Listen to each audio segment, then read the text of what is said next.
Yeah. Well, welcome in, everybody. It doesn't We're have a finally very here. football coach feel. Soccer. I will not have either of you besmirch guys the are good excited to watch name all of 12 the hours NBC with Sports Wardrobe Should be Department, fun. who do an I amazing. like the look. They do. Bar has been set.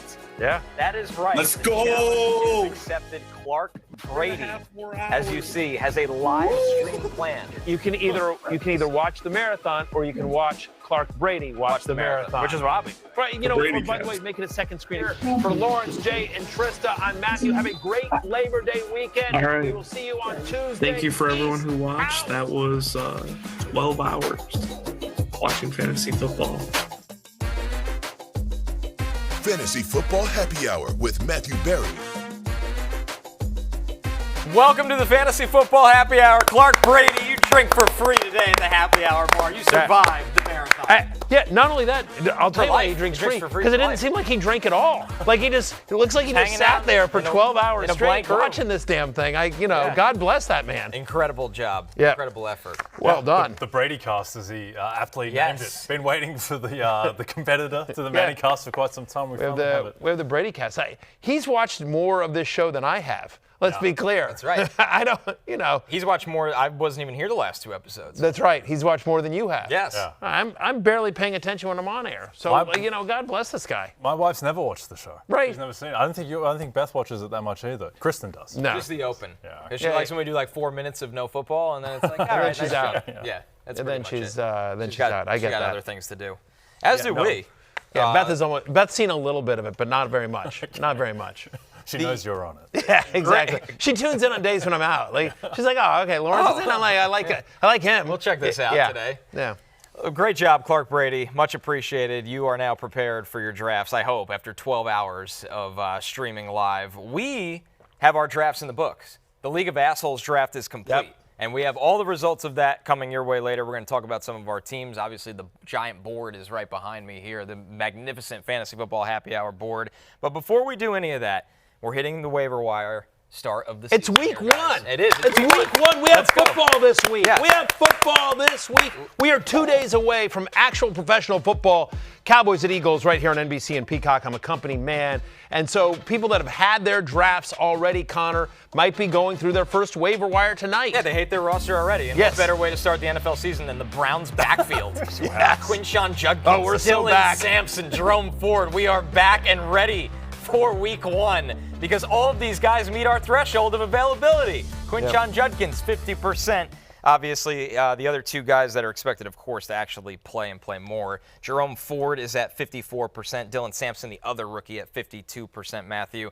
If you're desperate, what do you make of this backfield? Because you got to be desperate. Yeah, nothing screams desperation like trying to make sense of the Browns' backfield. But what I'll tell you is that, look, Quinshawn Judkins has yet to sign with the team. Now, Mary Kay Cabot of the Cleveland Brown Dealer, she's done a great job covering the Browns for years and years and years and years. She came out and said recently that she thinks that you may see Judkins this week, that, hearing that the sides might be close. But either way, you're not starting Judkins this week. But we all think here that if and when he signs and is with the team, he's going to fairly quickly establish himself as the best running back on the Browns. So if you don't need somebody, quote, this week, grab him, stash him. We think ultimately he'll be the best guy in what should be a competent Browns offense.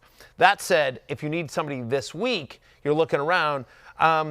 I do think both Ford and Sampson are sort of interesting in a flex kind of way. So it's a 47.5 over-under, Connor. It's the second highest game in the slate. Browns are a 5.5-point underdog, and so Ford becomes sort of interesting because we expect Dylan Sampson to be the first and second down guy, and Jerome Ford to be the pass-catching running back here. Obviously, he's the one most familiar with Kevin Stefanski's system. I don't know if you're aware of this, but Kevin Stefanski, two-time Coach of the Year. Two-time. Not a lot of people are aware that he won Coach of the Year 2 times in a row. Not 2 times in a row, but 2 times overall.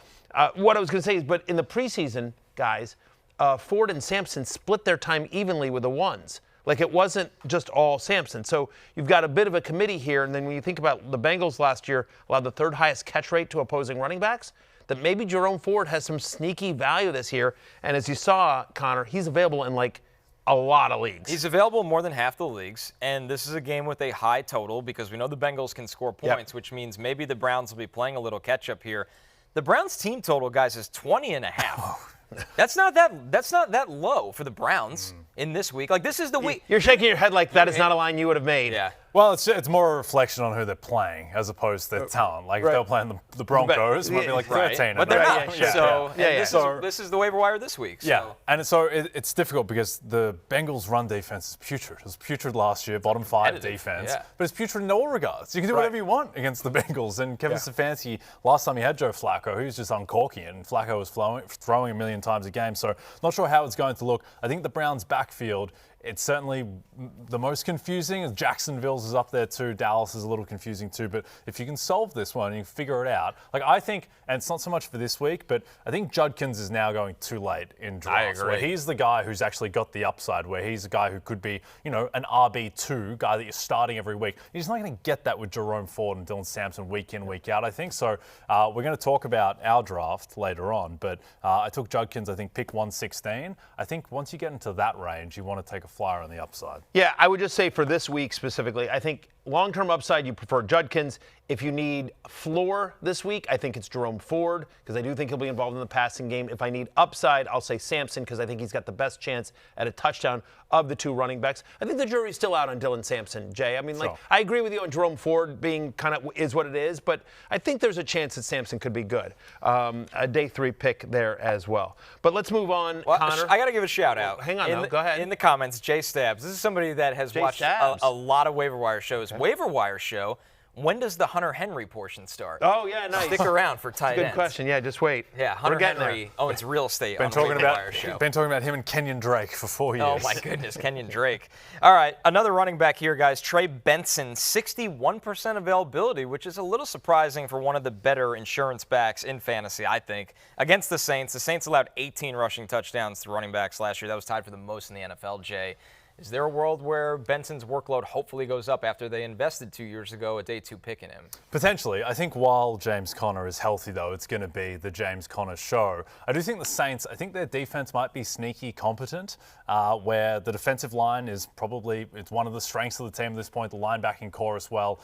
We'll see. I think that this is going to be a game script where Arizona can run the ball. They've been hovering around touchdown favorites in New Orleans, which doesn't bode great for the Saints as they're touchdown dogs at home to a team that is an underdog to make the playoffs in the Cardinals. But Benson, he's got upside. I think this week, it's an interesting target. We'll see what they do. But ultimately, it's still James Conner's backfield. Yeah, but I do think given, a long history of injuries for James Conner throughout his NFL career, we love James Conner here. And we're still doing a love-hate show on Thursday, and James Conner is going to be on the love list this week. Make no mistake. To your point, they're touchdown favorites against a Saints team that last year no team in the NFL gave up more rushing touchdowns to opposing running backs than the New Orleans Saints. So we do think there's a pretty good chance that James Conner gets into the end zone this week. I will say, however, that given that the fact they are a big favorite and that whether it's 1A, 1B, or it's just, an increase, we expect a bigger role this year for Trey Benson. So both as an insurance back for James Conner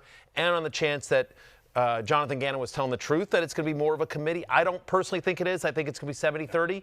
But I do think there's upside to Benson both in junk time this year and obviously down the stretch. You'll love this, This Matthew. week. Junk time this week, I should say. You'll like this one, Matthew. Yes, sir. On the weekend, I placed a wager on the New Orleans Saints to make the playoffs at plus 900. Look at they're you. kind of the sequel to my Giants. Absolutely. Saints plus 900. It's the second easiest schedule in football. The roster's not that bad outside of quarterback, which is the problem and the reason why they're plus 900. But I don't know. It's the NFL. Like when you play in an easy division and you have talent and there's variance with new head coach, OC, DC, got 2 just kind of lottery tickets at quarterback. I don't know. Plus 900. Yeah. I think they're favored in one game Was this it a year. significant bet or just a little bit, Like a little couch bit of action change. in case? Fairly significant bet.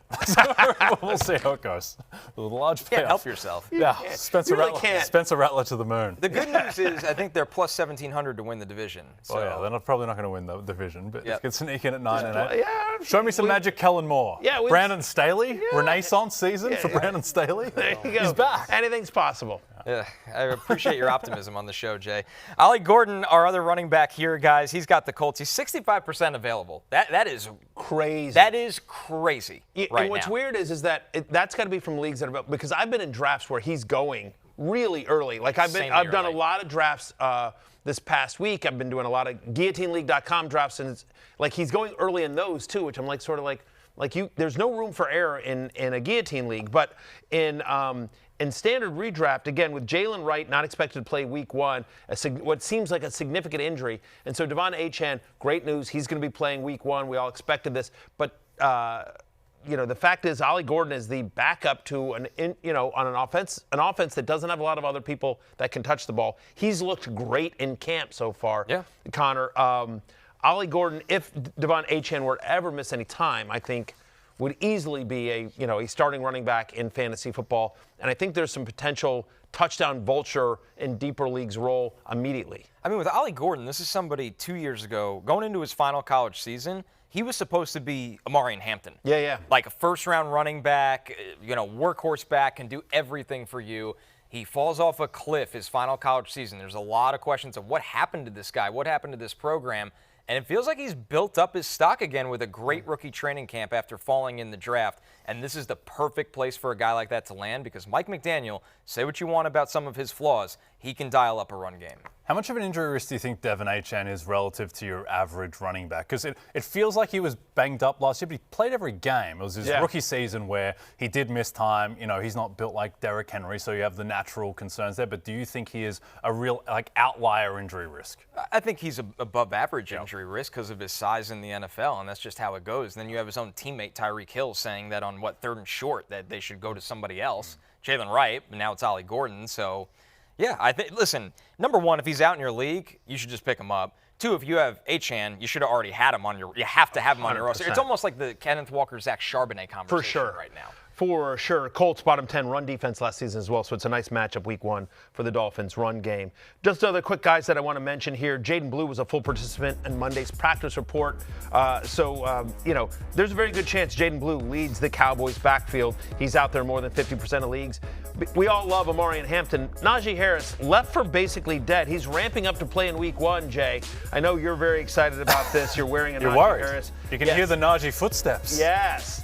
But anyway, look, he's going to have a role. Woody Marks, we're still figuring out clarity in this Texans backfield. Is it Nick Chubb? Is it Dameon Pierce? Woody Marks seems to have the third down role. He's the guy that has the most upside, I think. I think he's really interesting. And I just want to mention Kenneth Gainwell, who is running with the ones. Again, we don't think Caleb Johnson necessarily has the trust of Aaron Rodgers. I am telling you, because I've seen this movie a million times, fantasy managers are going to drive themselves crazy on Sunday. Everyone that drafted Caleb Johnson is going to be like, why is Kenneth Gainwell getting work for the Steelers? What is Arthur Smith doing again? Jalen Warren got paid over the weekend as well. Real money, by the way. Jalen Warren got paid real money. I think he's probably the Steelers running back you want for those that still have drafts this week. But Kenneth Gainwell is going to surprise people about how much he plays. I think so, too. Our favorite fantasy villain, Arthur Smith, will be back in full swing. Fire up Jonnu Smith. Fire up Kenneth Gainwell. All the favorites, playing all the hits. Yep. All right, let's go over to the wide receivers if you need help there right now. You start with the Chiefs. This is actually an offense you could be excited about and grab someone from waivers, and that is Hollywood Brown right now, guys. Obviously, Rashee Rice is out with the suspension. Jalen Royal is the rookie wide receiver that had a nice camp, is dealing with a knee injury. So you look towards Hollywood Brown as his target share should go up because of this, Matthew. It's a talented player that just hasn't been able to stay healthy recently as well, but you've got Xavier Worthy, Travis Kelce, and then it's a little bit wide open. All due respect to Noah Gray and Juju Smith-Schuster, who you see there on your screen. Hollywood Brown, in his 2 games that he played last year, he only played 2, with a week 16 and 17, but in those 2 games he was targeted on 44% of his routes. Mahomes obviously trying to get him into rhythm, get him into the game. So I don't know that you want to start Hollywood Brown. Let's see how this Chiefs offense looks in week 1 in the Brazil game against the Chargers, but certainly given this is a guy that was a top 20 fantasy wide receiver for a number of years when he was in Baltimore. We saw some success in Arizona as well. He's 28 years old, Matthew. Feels like Hollywood Brown's forever, like 50, but he's 4.5 years younger than Devontae Adams. Just he dealt with a lot of injuries. And look, Xavier Worthy is still a little theoretical, like in terms of how expanded his route tree is going to be, his capacity to be a true wide receiver one. Like there are going to be, for the first 6 weeks, there's going to be a reasonable chance on a given week that Hollywood Brown is the number 1 guy for Patrick Mahomes. He'll be an underdog to Xavier Worthy, but there is a chance. And the Chargers secondary doesn't really scare you that much. I think that the Chiefs, I think that they will go out of their way to dial up explosives in this game because they've been hearing it for 2 years now that they can't get explosives. Now they have Josh Simmons at left tackle, they have a fortified offensive line, and they have Hollywood Brown alongside Xavier Worthy. So I think they'll take shots down the field. 100% agree. I've been on record as saying I think that after everything that happened in the Super Bowl last year and all the chirping and blah, blah, blah, I think Patrick Mahomes goes scorched earth this year. I think he goes scorched earth this year, and he's back to the Mahomes that we saw, fantasy superstar a couple of years ago. On the other side of this game, guys, Keenan Allen against the Chiefs in this Brazil game. Listen, Jay, it feels like nobody cares about Keenan Allen. He was wide receiver 21 in points per game over the final 7 games of the season. He might still have something left in the tank here. Yeah, and the thing is that he is wide receiver 2, presumably, for Justin Herbert, who is one of the 10 most talented quarterbacks in the NFL. Now, it's a distant wide receiver 2 to Ladd McConkey, and we'll see how much they run the ball. Perhaps they have to throw it a little bit more without Rashawn Slater blocking up the run game. But look, this Chiefs defense it's a solid defense overall. I don't think it's going to reach the heights of best defense in the league that it was flirting with a couple of years ago. But Keenan Allen, simple. He has the existing rapport with Justin Herbert, and he's going to be out there on the field. Yeah, I think people were forgetting about him just because he's an older player. He was unsigned for a long time, so it just sort of felt snoozy. And I think that was not a reflection on the lack of talent. Although I think the fantasy community was like, oh, Keenan Allen must be done because no one wants him. No, Keenan Allen wanted a lot of money, and teams weren't willing to pay. And he got a good amount of money. He ultimately did from the Chargers, but Keenan Allen was patient. He also wanted the right situation. I think he wanted to play on the West Coast. These are all things that I've heard. I don't know. I can't confirm any of this, but there are a lot of reasons beyond just football why Keenan Allen was unsigned for so long, and I think the fantasy community just assumed, oh, he's not any good. This is a guy who earned a 27% target share last year. He was wide receiver 33 on a points per game basis last year, despite the fact the Bears were an abysmal offense, right? And throughout his year, is Keenan Allen a higher floor than expecting Trey Harris to contribute? Yes. This is Julio Think You Are. I see what he did there. Yeah, Julio Think You Are, I am. Yeah, right. I am. But I'll tell you, yes, I do think he has a higher floor than expecting Trey Harris to contribute. He's been a little bit banged up. I'll tell you that I even think somebody else I'll mention if you're in a deeper league, Kendry Lambert-Smith, Keandre, I should say, KLS. He is somebody that I think is kind of interesting. I know they like him a lot. Feels like he got a little bit more run with the ones this year than Trey Harris did. And so when we were at the Hall of Fame game in Canton, Ohio, talking to some of the Chargers players on the field beforehand, like KLS is the guy that came up a lot, not Trey Harris. No one said anything bad about Trey Harris, but I was just like, and maybe it's just because, hey, it's a 5th-round pick and they didn't know what to expect. But he's been impressive in this preseason, Connor. I think it's McConkey and Keenan Allen, but I think there's a scenario where KLS outdoes Trey Harris this year fantasy-wise. Yeah, and you wonder what it would look like if one of the top guys get hurt. Ladd is a smaller wide receiver that's gotten banged up before. Keenan Allen's older, so a name to keep an eye on for sure. Another one, another throwback name here, Adam Thielen. Adam Thielen now in a much better situation in Minnesota. Obviously, Jordan Addison is suspended for the first couple weeks of the season. Jalen Nailor's been dealing with a hand injury. Thielen is available in 73% of leagues right now, Matthew. This is J.J. McCarthy's number 2 wide receiver. Yeah, last year he averaged almost 10 yards a target, 9.9 yards per target in 2024. That was top 10 among wide receivers with at least 10 targets. He's somebody that can still get open. He's somebody that obviously knows this system, knows Kevin O'Connell, and we expect the Vikings to be throwing.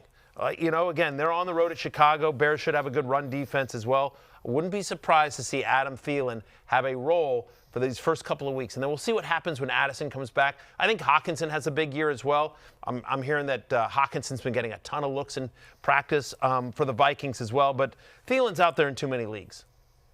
Yeah, I agree. I think it's going to be interesting to see how much they pass the ball, just in week one, like relative to expectation, where there's been a lot of chat about how, bring in Jordan Mason, fortify the interior of the offensive line. KOC wants to get back to being a running team. Like, it's all just words for now. Like, are they actually going to throw the ball a ton less when you still have Justin Jefferson, TJ Hawkinson there? We'll see. I think that they probably will because it's a rookie quarterback, but that is one of the more high variance elements just in terms of what a team is going to look like in week one. My favorite wide receiver on this list, Cedric Tillman, back on the Waiver Wire show. Club Sed's open again. Club Sed is open again. And I think he'll be open against the Bengals. 76% availability. So Club Sed is out there more than most of these guys on the list.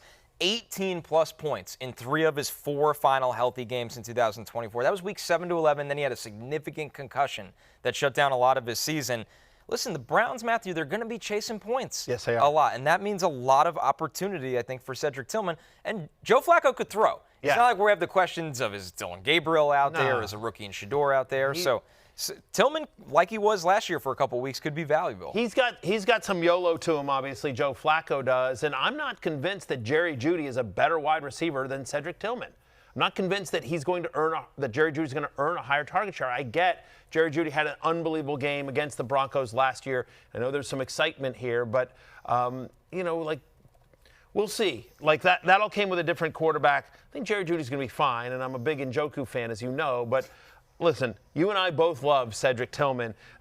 We've seen it in flashes. We needed to see it for a long stretch. But given how much we think the Browns are going to be chasing points, and the fact that we think Jeudy probably gets the majority of the defensive attention, to the extent the Bengals can have any, Tillman needs to be rostered in more leagues than he is right now. That's for sure. Surprising to me. Joe Flacco, in his comeback player of the year season with Cleveland in 2023, he played 6 games. Yeah. One of them was in the playoffs. Still won the award despite only playing 5 regular season games. In 5 of those 6 games, he threw the ball at least 44 times. Yeah. Which is completely ridiculous. But that's just what they wanted to do. I think a big reason they did that is that they couldn't block anything in terms of getting a run game going. Right. Not sure that they're in a substantially better situation now. We'll see. The Bengals are a very soft run defense, as we mentioned. But yeah, Flacco's going to air it out. And he's, in terms of like wide receivers that he's competing with, outside of Jerry Jeudy, for Cedric Tillman, like Jamari Thrash, like there's not a lot going on there. That's true. Jay, very quick question for you. Of all the reasons you hate Joe Flacco, and I know there are many, is it that he won Comeback Player of the Year? I didn't like that. Or that same season, he was my number 2 quarterback on my initial League of Assholes championship run. Which part of Joe Flacco's resume do you hate the most? Yeah, look, as much as I enjoy seeing you falter, is definitely the Comeback Player of the Year. It's not even close. You someone lost present, significant money. Yeah, someone present for the moment. Yeah. That's the lowest point I've ever seen Jay at. And I spent a lot of time with him. Yes, you have. It was a tough scene at 2 a.m. at Momofuku in Las Vegas. Oh, man. Honestly, your spirits were better than most people. Yes. So. Yeah, I tried to put on a brave face. Yeah, you did a well job. All right, real quickly, a couple guys that I just want to mention as well. Guys, Marvin Mims is going to be the number 2 guy for what we think is a pretty good Denver offense. Last year, he was second among wide receivers in fantasy points per target, minimum 50 targets. So if he can get you more targets, and it looks through the preseason, he's been running with the ones. He's opposite Cortland Sutton and what we think. Christian Kirk there as well. Look, Houston's got those 2 rookie wide receivers. We know Nico Collins, but again, we really don't think the Texans are going to be able to run the ball. They're going to have to throw more with C.J. Stroud. Christian Kirk is going to be that slot guy, a position that last year had Stephon Diggs as a top 20 wide receiver on a points-per-game basis until he got hurt. And as long as we're talking about slot guys and sort of PPR cheat codes, Wan'Dale Robinson had 140 targets last year. That was top 10 among wide receivers. He faces my Commanders, who obviously are going to send a ton of defensive pressure and looks towards Malik Neighbors. So Wan'Dale Robinson underneath could be an outlet for Russell Wilson. All right, we move to tight ends, where everybody's been waiting for the Hunter Henry appearance. But no, we're going to start with Cade Otton today. Yes. A career-high 19% target share in 2024. And Matthew, this is one where tight end can be tricky. You might want the Fantasy Life Plus waiver wire tool to help you out in this kind of spot. Yeah, you just take a look at here. You go to fantasy, you go to tool. Look at all those tools available to you. All the tools there. We go to the waiver wire. Put in, okay, what's our league? You can sync your league, by the way. Oh, we're in the League of Assholes. Okay, I want to look at who's available. Right? I'm clicking on tight end right here. Who's available? Oh, Hunter Henry's available. What should I bid here? It suggests how much fab you should bet based on all the league. How many? It does all the work where it looks at like not only how much fab do you have, but how much does everyone in your league have? How much should you bid? Where you are in the season? How desperately you need a tight end? Everything like that. It does all this incredible logic for you. It's available at fantasylife.com. You can sync your league for free at fantasylife.com, but you can upgrade there to our waiver wire tool. We have a bunch of other great tools, as you saw in the drop down, not just for fantasy, but for DFS, for best ball, for guillotine, like whatever kind of game or platform you play on, we support it as well. Use promo code ROTA20, or if you want, J20, Connor20, or Matthew20. Any of that will give you a 20% off discount at fantasylife.com. Cade Otton is an interesting one here because we don't expect Chris Godwin to play. We know Jalen McMillan won't, guys, and so it's really It's the rookie Emeka Egbuka, and it's Mike Evans on the outside. But Cade Otton, I think, is sort of going to be their slot guy. I know they can move Egbuka inside, Connor, but this is somebody who last year in 2 games against Atlanta last year averaged over 62 yards a game. You talked about the target share. There's a familiarity there with Baker Mayfield here. Again, if you're sort of desperate at tight end, until Chris Godwin comes back, Cade Otton, who last year became a thing with all the injuries, could become a thing again. So that's the key, is that we've seen this already from Baker Mayfield and this good offense. What happened when they dealt with injury at wide receiver, and they're going into the season with injury at wide receiver? We love Emeka Egbuka. Mike Evans is great. But Cade Otton was the guy that got a big jump, Jay. Yeah, last year we were talking about who's going to assume the slot receiver role with Chris Godwin breaking his ankle. Well, it was kind of Cade Otton. He was the guy who really feasted on that over-the-middle stuff. And it is going to be, as deep as this wide receiver room is, they've made changes. Like Trey Palmer's gone. Now that Chris Godwin is going to miss, now it seems like he's going to miss the first month of the season. I don't understand what they're doing in the PUP list in Tampa Bay. But regardless, it's going to be, I think, a pretty streamlined offense in the pass game to Cade Otton, Mike Evans, and Emeka Egbuka. All right, our next one, Brenton Strange. He has the Panthers, 78% available. Here's a little fun fact for you. You know what it is? The fact that he's 78% available? It's a little strange. It's a little strange. You know what else is a little strange? Chef's kiss. Thank you. Hey, Steven, make sure you clip that for the Emmy reel right there. Just make sure you clip that, time code that, send that over. Yeah. Hashtag viral. There's our viral clip of the day. You're wearing socks, Matthew? What's going on? I came up with that on my own, by the way. I don't know. You wearing socks, or are these like skin-colored? I'm wearing socks, but they're short. If you can get a close up here. You got the no shows. I've got sort of the no socks. Like can you Very see chic. there? Hang on. Yeah. That's the shot we needed for today. There you go. See, I am wearing socks. I am wearing socks, but they're low socks, they're black, so they blend in. Gonna have to throw the proverbial challenge right flag there. on this I will have no.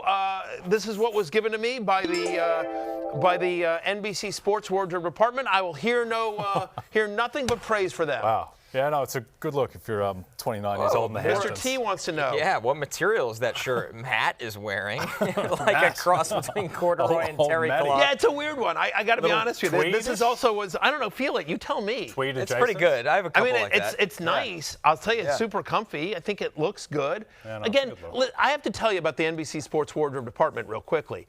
Shout out to Amy Acton and the Acton Style Group, because I will tell you this right now. I've given them very little to work with. And they make me look good.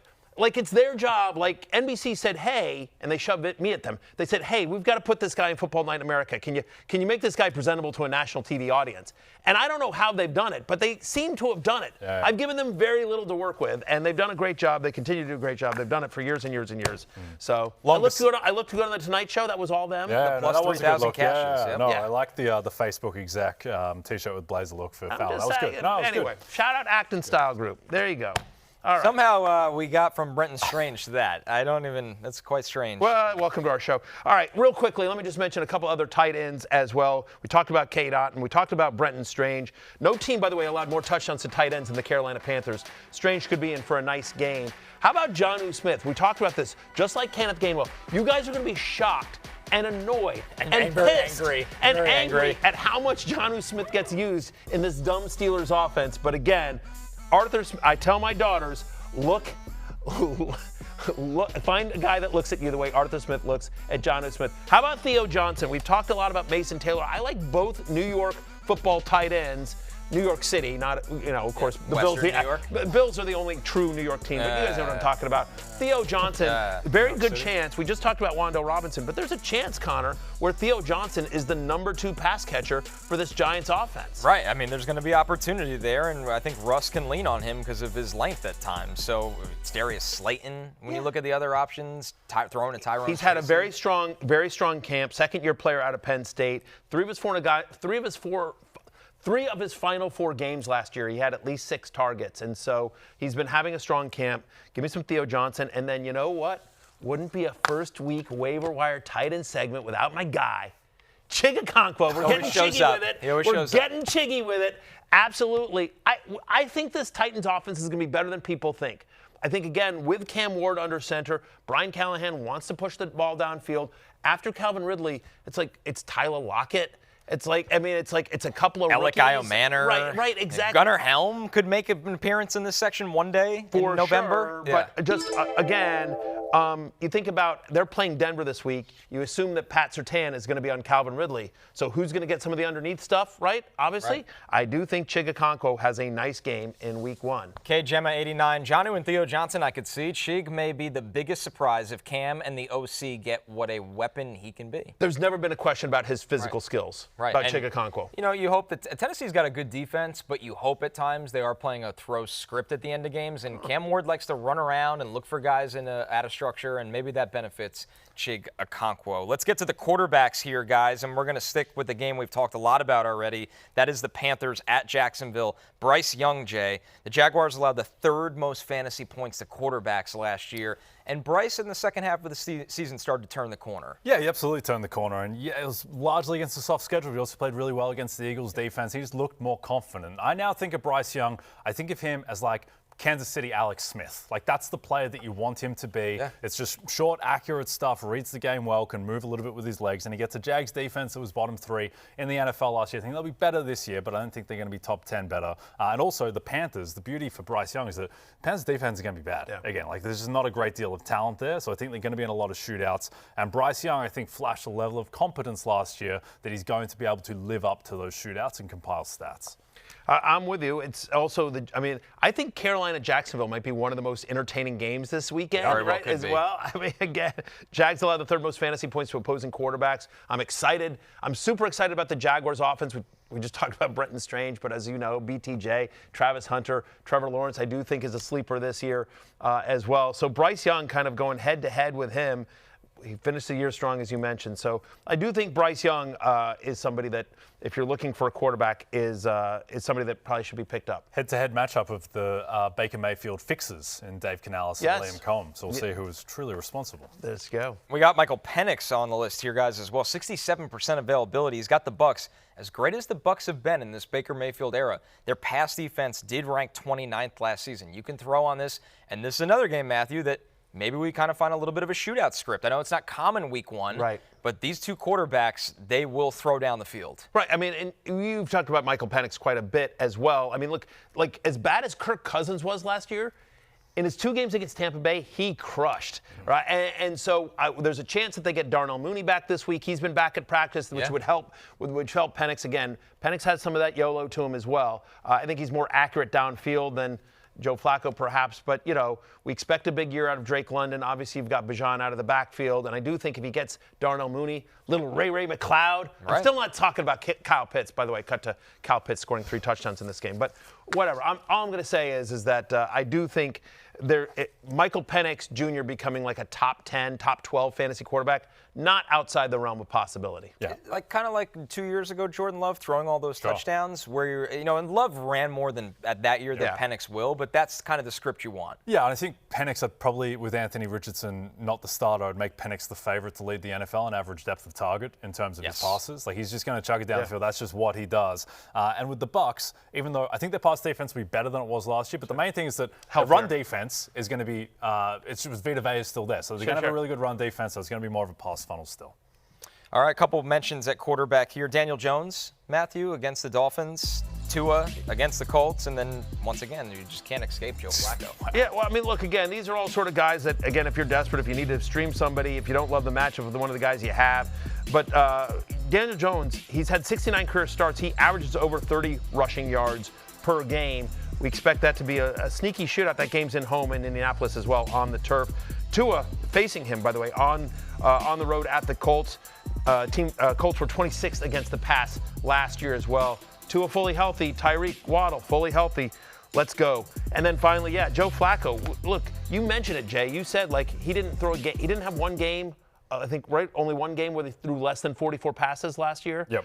When he started, this is somebody that they're just going to chuck it a lot. We talked about the Bengals defense is bad.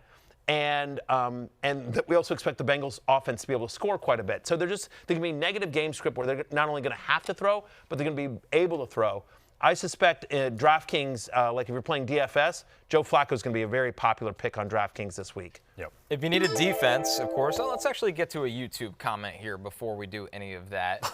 Chuck. This one is from Old Chuck. Jay was that guy who fell to his knees in the middle of a Walmart when Flacco won comeback player of the year. Unfortunately, he was in the middle of a casino in Las Vegas. That's right. He He'd didn't already fall been- to his knees and scream. After they shut Momofuku down, we headed down to the bar underneath, which was a dark time. It was more like the Willem Dafoe end of Platoon, if you can recall that. Yeah, slow-mo shooting. In the jungle in Vietnam. Yes, it's a very dark scene. Yeah, it was a tough time. It was bad. To be clear, though, old Chuck, Jay does often go to Walmart to find discount Breonna Stewart jerseys. The good news, though, is that after that, I had to wake Liberty. up at 8 a.m. To interview Rob Riggle wearing a SWAT outfit. We also did that. That is true. We had to do that, and Jay. I like that you said we had to do that. Jay has the best collection of WNBA jerseys, and we did, in fact, we interviewed Rob Riggle, who was dressed in full-on Army gear. Yeah, SWAT. He was a Yeah, SWAT. he was dressed as a SWAT guy. He was ready to go. No, but he was there to promote a golf line. Like he was promoting golf clubs. Yes. And we were like, why are you drafted as a, like, I don't know. He had a bit. There was a whole bit to it. Yeah. I don't remember the bit. I just remember Good that. energy from Rob.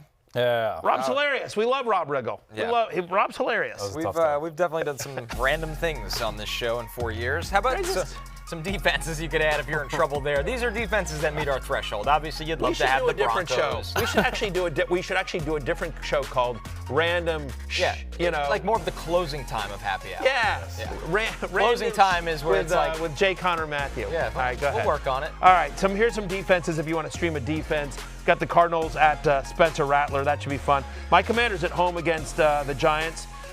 Your Jets, Connor, against Aaron Rodgers. That under is one of my favorite bets of the week. If it moves too much, I'll stay off it, but I got it at 39.5. I don't think the teams are going to score a lot in that game. For sure. And how about the Rams against the Houston Texans as well?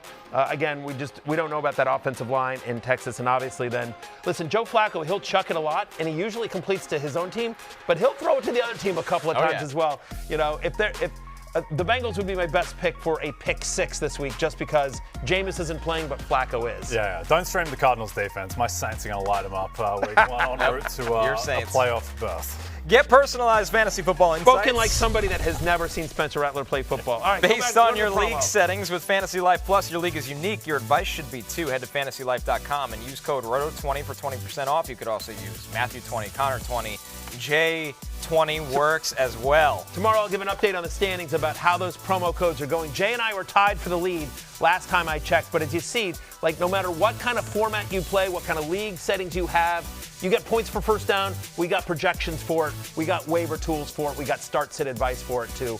Check it out at fantasylife.com. We had our own draft day last week. We go over the much-awaited results right after this.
I am the champ.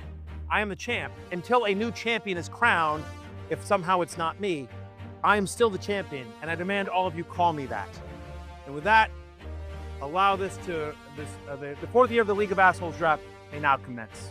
I'd like to do something very dramatic here, something that would trigger the whole league, but instead I'm just going to take Lamar Jackson when I can find him. Are they alphabetical? Well, there's been 2 absolute meltdowns so far. The first meltdown was the meltdown of Matthew Berry's personality in that disgraceful 30-minute monologue. Second meltdown was Lawrence Jackson taking Jahmyr Gibbs third in Superdraft League. So I will, Superflex League, I will gleefully take Jalen Hurts, Super Bowl MVP. My team name is the Chubby Leather Daddies. So, All right, before I make back-to-back picks here, I'd like to remind everybody of 2 things. One, I still hate this league. It's stupid. I don't know why we play Superflex. Probably tailored to Matthew in some way. Number 2, I beat Matthew the one time we played last year. I just choked in the playoffs. With my first pick to conclude the first round, I'm going to be very brave and take Saquon Barkley since nobody wanted to do that. And then my first pick of the second round, I'm going to be a believer in the bounce back for Patrick Mahomes.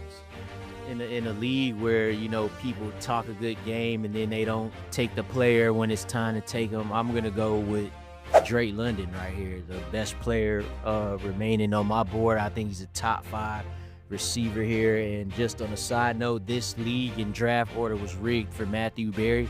That's why he has Jaydon Daniels on his fantasy team right now. It's rigged. That's a very serious accusation you're throwing at winning Todd Zeal. Do not have much of a choice here. Wait, Matthew, what?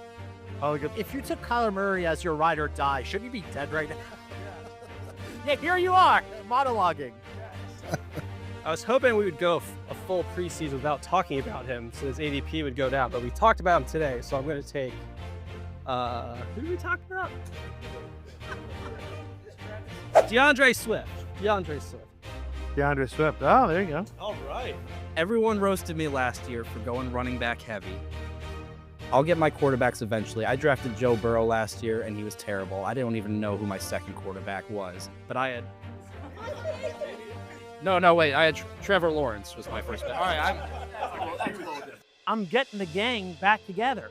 Last year on my championship-winning team, Jaydon Daniels. Jaydon Daniels.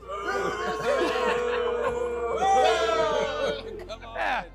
Listen, all I know is only one guy in this room gets to wear this sticker, and it's effing me.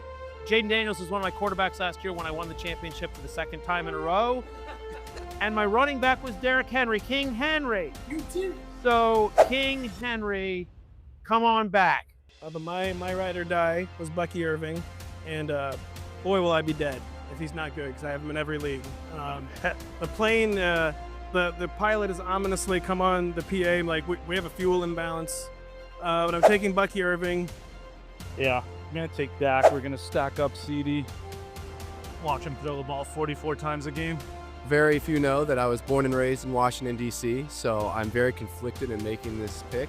And if he fails miserably, I'll still be somewhat happy because it's a Cowboys quarterback. I'm going to take Dak Prescott. You know what's going to be great? No, super awkward. Preamble before taking a guy that was taken 3 rounds ago. Considering Lamar Jackson. I'm worried about the offensive line, but at this point, Bijan Robinson is too much of a value for me to pass up. All right, I'll just keep stacking wide receivers. I'll take Garrett Wilson. Garrett Wilson's also taken. I can't see these guys yet. Garrett Wilson's also taken. Big Show, you're back in.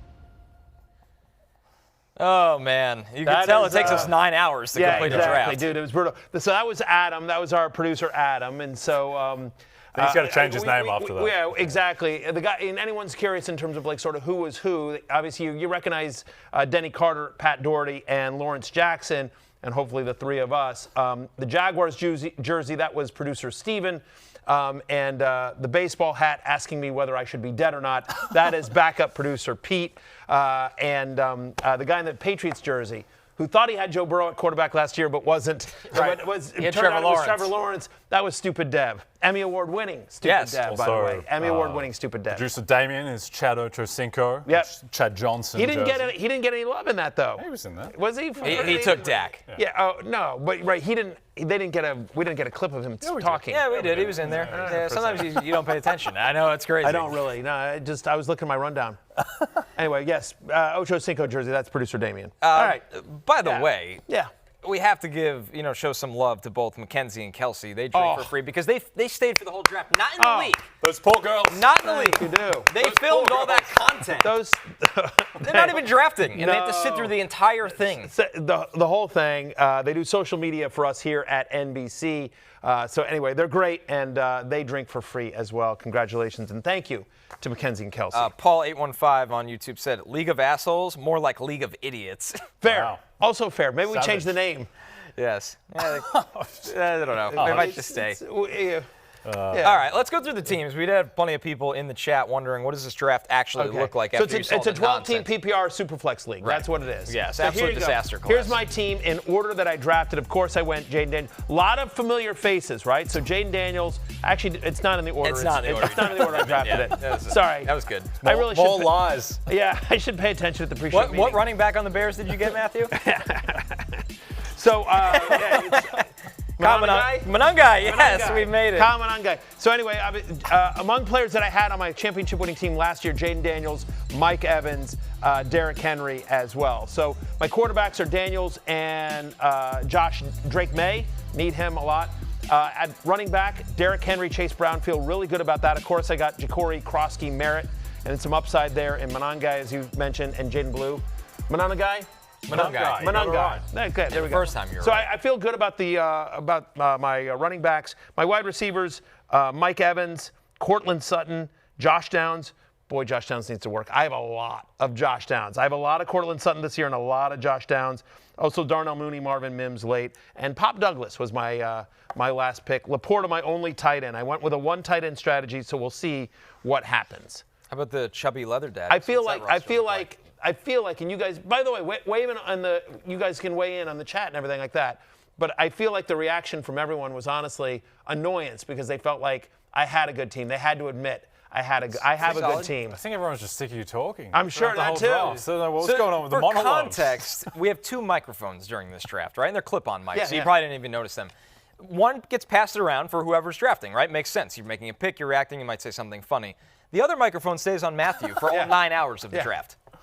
So I just don't know why I kept giving speeches. I felt pressure to talk. You didn't have to. By the way, the other reason that Mackenzie and Kelsey drink for free is that I didn't realize the mic was on me, and so I'm eating pizza through the first 2 rounds. So I'm sure there's a lot of stuff they couldn't use because all they hear is me chewing chomping away, chomping away the grazing beast that I am. So it's just every pick. Yeah. Back when I was a boy in College Station, that's why I'm taking Chase Brown.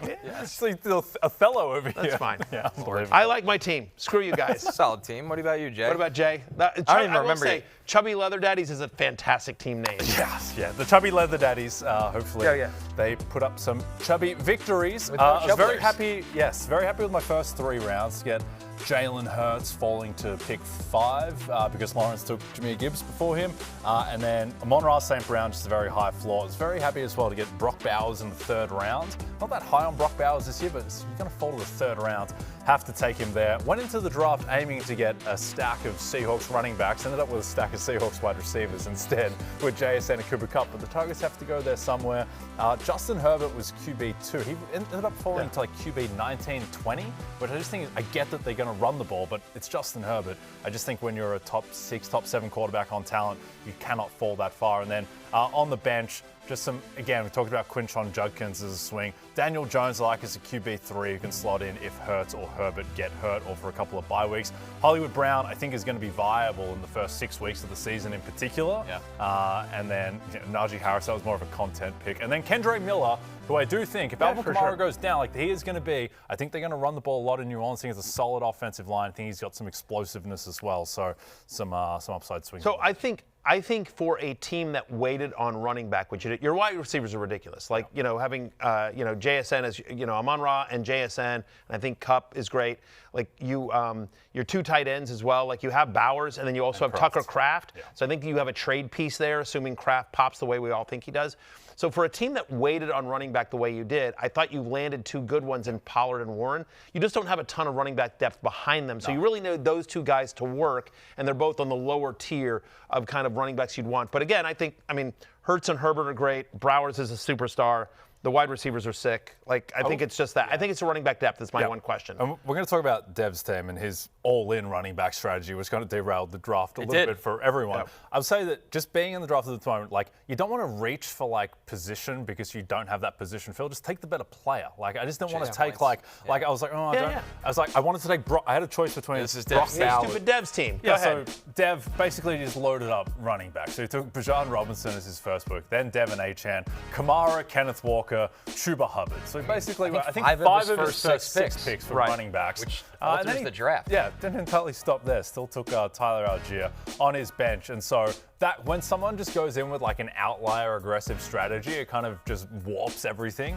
But at the same time, like I just think that for the most part, it's like the NFL team's drafting. Just take the best player available. I know. The weird thing is I don't hate his team. I don't hate this worked for him last year. He needs those wide receivers to pop. He doesn't have a lot of wide, similar to you. But like in theory, one of those running backs he could trade. Yeah. And this is what we always talk about when you're in a draft. Like, don't freak out if you're on the end of a run. Just draft another player if you have it, because again, like if Tucker Kraft pops, then Jay can trade Bowers for a superstar. Right. And Dev could certainly trade Ken Walker or one of his running backs to fortify his wide receiver position. As Kate Gemma points out, Dev hoarded the running backs. Yes, he did. I'll show you. So I had to react to that in this draft. I had the last pick thanks to Todd Zeal. Thanks, Todd. Thank you, Todd Zeal. Emmy Award-winning Todd Zeal. Put some respect on his name. Emmy Award-winning Todd Zeal. Fortunately for me, I still was able to get Saquon Barkley with the last pick of the first round, so I got a hero running back. And then I took Mahomes. I'm a big believer in Mahomes this year, and it is super flex. So I had to have that quarterback before the dreadfully long wait. And with Dev taking all those running backs, I just drafted backfields, guys. I have Barkley with Will Shipley behind him. I have Kyron Williams with Blake Corum behind him. So if one of my 2 hero backs get hurt, I have some kind of handcuff situation. But then, I kind of just went all over the board. Jordan Love and Mahomes, I feel good about them as my 2 quarterbacks.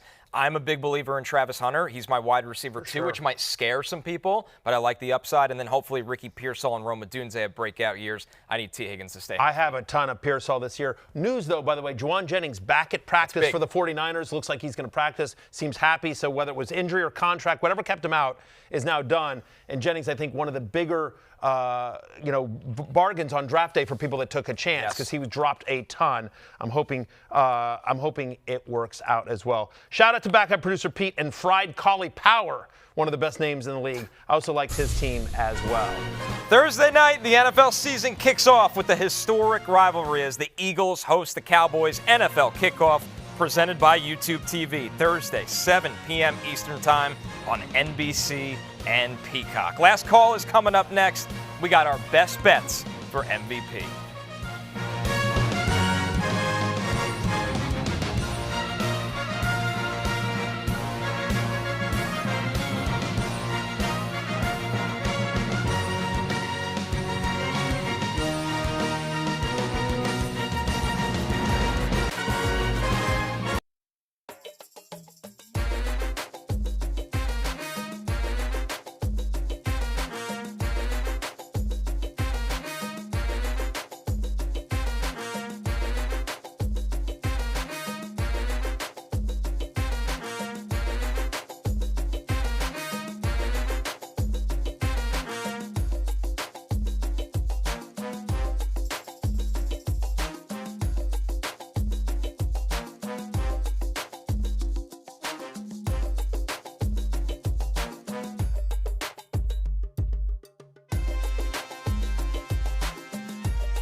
DraftKings is the official daily fantasy partner of the NFL, and right now all Pick 6 customers can play free for a share of DraftKings' biggest bag ever. Hit all 6 picks for your cut of $1 million or more. Just download the Pick 6 app and use promo code FFHH when you sign up. Ride the upside with Pick 6. No crown is yours, Dale. The crown is yours. Yeah, it's last call. Most valuable player here. No surprises at the top. Lamar Jackson, Joe Burrow, and then Josh Allen. What do you like on this board, Jay? 2 of the 3 of them fantasy life investors. There you go. I'm going to take Not Patrick proud. Mahomes at plus 700. He's only won MVP once in the past 6 years. That doesn't sit right with me for a guy I think could go down as the greatest quarterback of all time. I think he has better weapons this year, better O-line. I think Mahomes is the best bet on the board at 7-1. I'm joining you with that one as well. I think he gets back to the near 40 passing touchdowns form that he's been missing the last 2 years. Matthew, what do you got? I've said he's going scorched earth, but give me Jaydon Daniels at Suck plus up. 850. Come on. Wow, Look, the fact of the matter okay. is the Eagles are so dominant. If Jaydon Daniels manages to win the division, which is certainly within the realm of possibility, they're going to have 8 primetime games this year. So a lot of people are going to see him. If he plays well, I think he's got a shot. It's closing time. You don't have to go home, so you can't stay here. For Jay, for Connor, I'm Matthew Berry. We'll see you tomorrow. Peace out.